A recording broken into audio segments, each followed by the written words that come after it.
आप सभी का आपके अपने YouTube चैनल पे बहुत बहुत स्वागत है।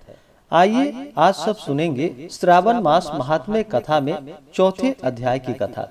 इस अध्याय में धारणा, पारणा, मासोपवास, व्रत और रुद्र व्रति व्रत वर्णन में सुगंधा का आख्यान बतलाया गया है। तो बोलिए प्रेम से भगवान भोलेनाथ की जय। ईश्वर बोले कि हे सनत कुमार, अब मैं धारण, पारण, व्रत का वर्णन करूंगा।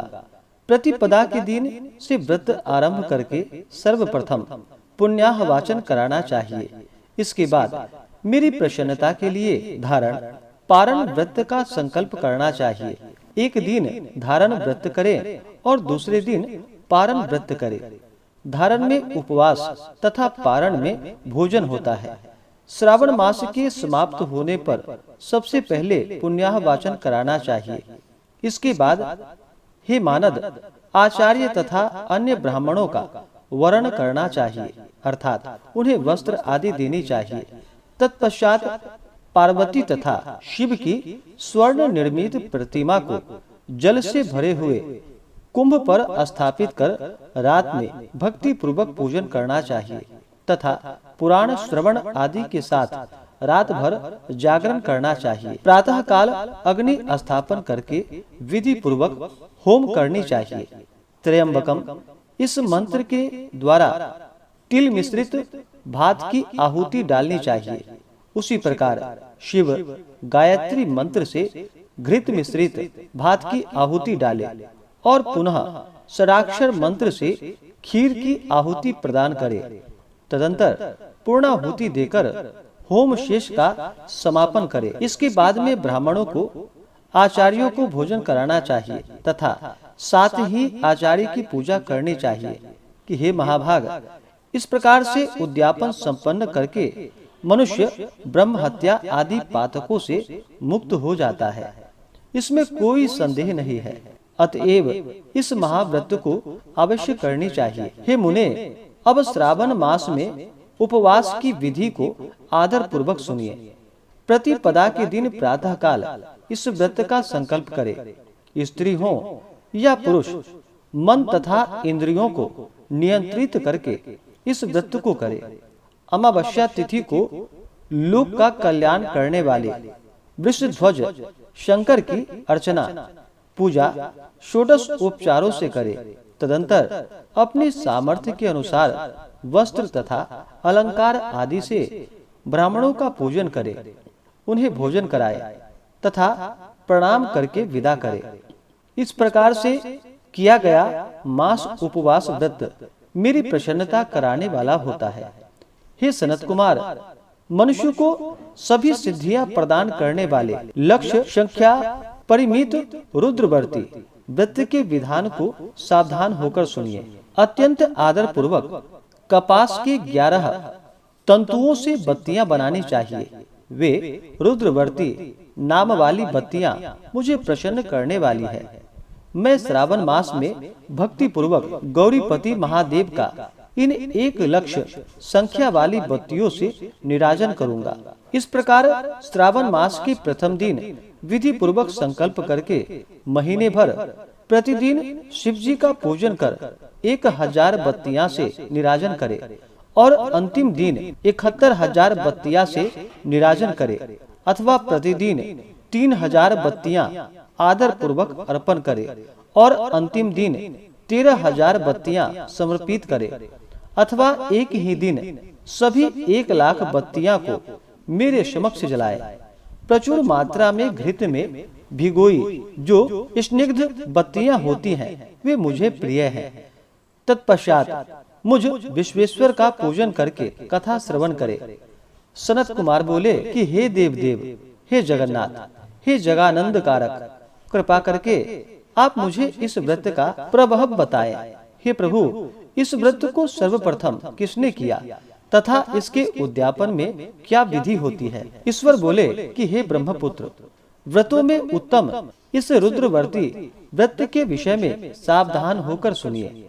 यह व्रत महापुण्यप्रद, सभी उपद्रवों का नाश करने वाला, प्रीति तथा सौभाग्य देने वाला, पुत्र पौत्र समृद्धि प्रदान करने वाला, व्रत करने वाले के प्रति शंकर जी की प्रीति उत्पन्न कराने वाला तथा परम पद शिवलोक को देने वाला है।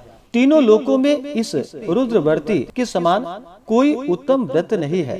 इस संबंध में लोग यह प्राचीन दृष्टांत देते हैं। क्षिप्रा नदी के रम्य तट पर उज्जैनी नामक सुंदर नगरी थी। उस नगरी में सुगंधा नामक एक परम सुंदरी वीरांगना थी। उसने अपने साथ संसर्ग के लिए अत्यंत दुःसह शुक्ल निश्चित किया था। 100 स्वर्ण मुद्रा देकर संसर्ग करने की शर्त रखी थी। उस सुगंधा ने युवकों तथा ब्राह्मणों को भ्रष्ट कर दिया था। उसने राजाओं तथा राजकुमारों को नग्न करके उनके आभूषण आदि लेकर उनका बहुत तिरस्कार किया था। इस प्रकार उस सुगंधा ने बहुत लोगों को लूट लिया था। उसके शरीर की सुगंध से कोस भर का स्थान सुगंधित रहता था। वह पृथ्वी तल पर रूप लावण्य और कांति की मानो निवास स्थली थी। वह 6 रागों और 36 रागिनियों के गायन में तथा उनके अन्य बहुत से भेदों की भी गान क्रिया में अत्यंत कुशल थी। वह नृत्य में रंभा आदि देवांगनाओं को भी तिरस्कृत कर देती थी और अपने एक एक पग पर अपनी गति से हाथियों तथा हंसों का उपहास करती थी। किसी दिन वह सुगंधा कटाक्षों तथा भौह चालान के द्वारा काम बाणों को छोड़ती हुई क्रीड़ा करने के विचार से क्षिप्रा नदी के तट पर गई। उसने ऋषियों के द्वारा सेवित मनोरम नदी को देखा। वहाँ कई विप्र ध्यान में लगे हुए थे तथा कई जप में लीन थे। कई शिवार्चन में रत थे तथा कई विष्णु की पूजन में तल्लीन थे। हे महामुने, उसने उन ऋषियों के बीच विराजमान मुनि वशिष्ठ को देखा। उनके दर्शन के प्रभाव से उसकी बुद्धि धर्म में प्रवृत्त हो गई। जीवन तथा विशेष रूप से विषयों से उसकी विरक्ति हो गई। वह अपना सिर झुकाकर बार बार मुनि को प्रणाम करके अपने पाप की निवृत्ति के लिए मुनि श्रेष्ठ वशिष्ठ जी से कहने लगी। सुगंधा बोली कि हे अनाथनाथ, हे विपेंद्र, हे सर्व विद्या विशारद, हे योगीश, मैंने बहुत से पाप किए हैं। अतः हे प्रभु, उन समस्त पापों के नाश के लिए मुझे उपाय बतलाइए। ईश्वर बोले कि हे सनत कुमार, उस सुगंधा के इस प्रकार कहने पर वे दीन वत्सल मुनि वशिष्ठ जी अपनी ज्ञान दृष्टि से उसके कर्मों को जानकर आदर पूर्वक कहने लगे। वशिष्ठ जी बोले, तुम सावधान होकर सुनो। जिस पुण्य से तुम्हारे पाप का पूर्ण रूप से नाश हो जाएगा, वह सब मैं तुमसे अब कह रहा हूँ। हे भद्रे, तीनों लोकों में विख्यात वाराणसी में जाओ। वहां जाकर तीनों लोकों में दुर्लभ महान पुण्य देने वाले तथा शिव के लिए अत्यंत प्रीतिकर रुद्रवर्ती नामक व्रत को उस क्षेत्र में करो। हे भद्रे, इस व्रत को करके तुम परम गति प्राप्त कर पाओगी। ईश्वर बोले। तब उसने अपना धन लेकर सेवक तथा मित्र सहित काशी में जाकर वशिष्ठ के द्वारा बताए गए विधान के अनुसार व्रत को किया। इस प्रकार उस व्रत के प्रभाव से वह सशरीर उस शिवलिंग में विलीन हो गए। हे सनत कुमार, इस प्रकार जो स्त्री इस परम दुर्लभ व्रत को करती है, वह जिस जिस अभिष्ट पदार्थों की इच्छा करती है, उसे निसंदेह ही प्राप्त करती है। हे सुव्रत, अब आप माणिक्यवर्तियों का महात्म्य सुनिए। हे विपेंद्र, उन माणिक्यवर्तियों के व्रत से स्त्री मेरे अर्ध आसन की अधिकारिणी हो जाती है और महाप्रलय पर्यंत वह मेरे लिए प्रिय रहती है। अब मैं इस व्रत की संपूर्णता के लिए उद्यापन का विधान बतलाऊंगा। चांदी की बनी हुई नंदीश्वर की मूर्ति पर आसीन स्वर्णमय भगवान शिव की पार्वती सहित प्रतिमा को कलश पर स्थापित करनी चाहिए और विधि के साथ पूजन करके रात्रि में जागरण करनी चाहिए। इसके बाद प्रातः काल नदी में निर्मल जल से विधि पूर्वक स्नान करके 11 ब्राह्मणों सहित आचार्य का वरण करना चाहिए। तत्पश्चात रुद्र सूक्त से अथवा गायत्री से अथवा मूल मंत्र से घृत, खीर तथा बिल्व पत्रों का होम करना चाहिए। इसके बाद पूर्णाहुति होम करके आचार्य आदि की विधिवत पूजा करनी चाहिए तथा सपत्नीक 11 उत्तम विप्रों को भोजन करानी चाहिए। हे सनत कुमार, जो स्त्री इस प्रकार से व्रत करती है वह समस्त पापों से मुक्त हो जाती है।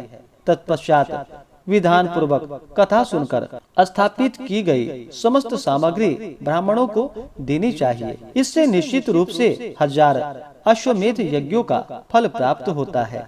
इस प्रकार से श्री स्कंद पुराण के अंतर्गत ईश्वर सनत कुमार संवाद में श्रावण मास महात्म्य में धारणा, पारणा, मासोपवास, रुद्रवर्ती कथन नामक चौथा अध्याय पूर्ण हुआ। तो बोलिए प्रेम से भगवान भोलेनाथ की जय। इसी प्रकार से अगर आप सब आगे के अध्याय को सुनना चाहते हो, हमारे चैनल पे अगर आप नए हैं तो चैनल को लाल बटन दबा करके सब्सक्राइब करें, साथ में बेल आइकन घंटी को दबाएं ताकि मेरे वीडियो का नोटिफिकेशन आपको समय से मिलता रहे।